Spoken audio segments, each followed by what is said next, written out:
ঠাকুরগাঁও জেলার ভুল্লি থানায় চতুর্থ শ্রেণীর এক শিশুকে ধর্ষণের অভিযোগ। অভিযুক্তের বয়স ৪৫ বছর।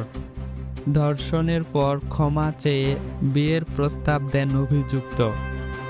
ঘটনার বিস্তারিত বর্ণনা করছেন ভুল্লি থানার ভারপ্রাপ্ত কর্মকর্তা। ধর্ষণ করার পর সেটা আবার বিয়ের প্রস্তাব দেওয়া হয় এবং কয়েক দফা বসা হয় এবং মামলাও নাকি অনেকদিন পরে করা হয়। বিষয়টা কি কারণ? আচ্ছা, বিষয়টা আমি প্রথম থেকেই বলি। সেটা হচ্ছে যে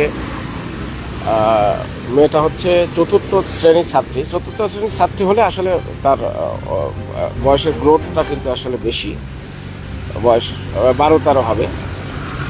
এই ভিকটিমের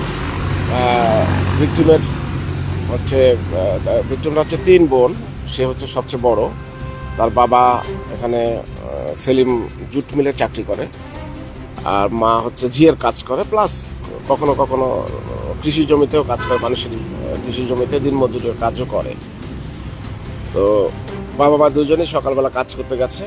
এই সময় ভিকটিম বাড়িতে ছিল তার ছোট বোনকে নিয়ে। মেজো বোনটা আবার সেদিন স্কুলে গেছে। ঘটনা হচ্ছে গত বৃহস্পতিবার অর্থাৎ 20 তারিখ সকাল 10টার সময় ভিকটিম বাড়িতে ছিল তার ছোট বোনকে নিয়ে। ছোট বোনের বয়স বেশি না, ছোট বোনের বয়স হলো কত 17-18 মাস এরকম বয়স। সে বাড়িতে ছিল, তার শোয়ার ঘরে বসেছিল। আর আসামিটা প্রতিবেশী, আসামির নাম হচ্ছে আইনুল। তার বয়স হচ্ছে 42-45 এরকম। সে বিবাহিত, তারও বাচ্চা কাচ্চা আছে। সে ওই বাড়িতে গিয়ে ভিকটিমের সাথে কথা বলির এক পর্যায়ে ভিকটিমকে তার শয়ন ঘরে নিয়ে গিয়ে তাকে কাপড় খুলে তাকে ধর্ষণ করছে। ধর্ষণ করার পরে হুমকি ধামকি দিছে বিষয়টা যেন কাউকে না জানানো হয়। তো এবং পরবর্তীতে যখন ভিকটিম এই ঘটনাটা আসামির ছেলের বউকে অর্থাৎ বৌমাকে বিষয়টা জানানোর পরে যখন কানাঘুষা করতে করতে এলাকাবাসী কিছু মানুষ, যখন ঘটনা হচ্ছে 20 তারিখ সকাল 10টায়।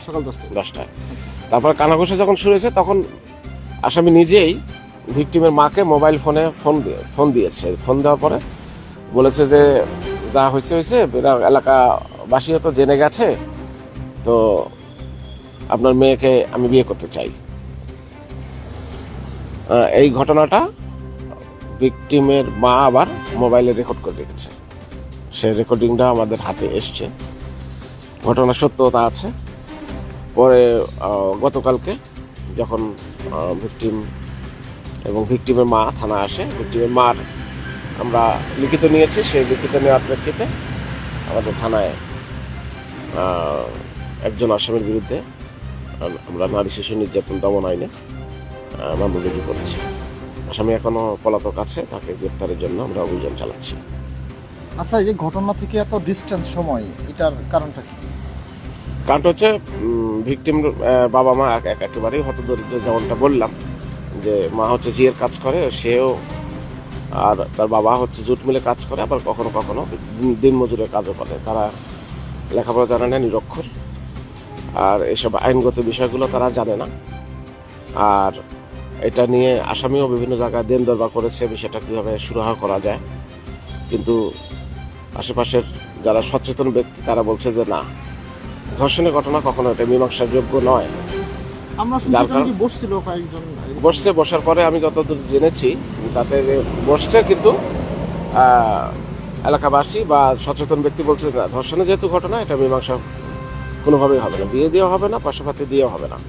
যার কারণে তারাই পরামর্শ দিয়েছে যে না, এটা আইনগত ব্যবস্থা নিতে হবে। তখন তারাই পরামর্শ দিয়েছে যে ভিকটিমের মাকে এই বিষয় নিয়ে মামলা করতে হবে। তাদের পরামর্শে এসে তারা মামলা দায়ের করেছে। আমরা মামলা নিয়েছি এবং ভিকটিমের ধর্ষণের পরীক্ষা করা হয়েছে এবং ভিকটিমের জবানবন্দি বিজ্ঞ আদালত কর্তৃক রেকর্ডও করা হয়েছে। আচ্ছা, আর একটা বিষয় যদি আপনাকে, এখন নাকি পরিবার অনেক চাপে রয়েছে, বিভিন্ন মহল থেকে চাপ দিচ্ছে, এটা কতটুকু?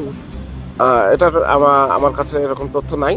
তবে যেহেতু মামলা হয়েছে, আসামি গ্রেপ্তারের জন্য অভিযানও চলমান আছে।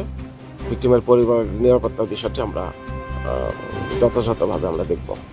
ধন্যবাদ আপনাকে। এই ঘটনার দ্রুত ও ন্যায়সঙ্গত তদন্ত ও শাস্তির দাবি করছি।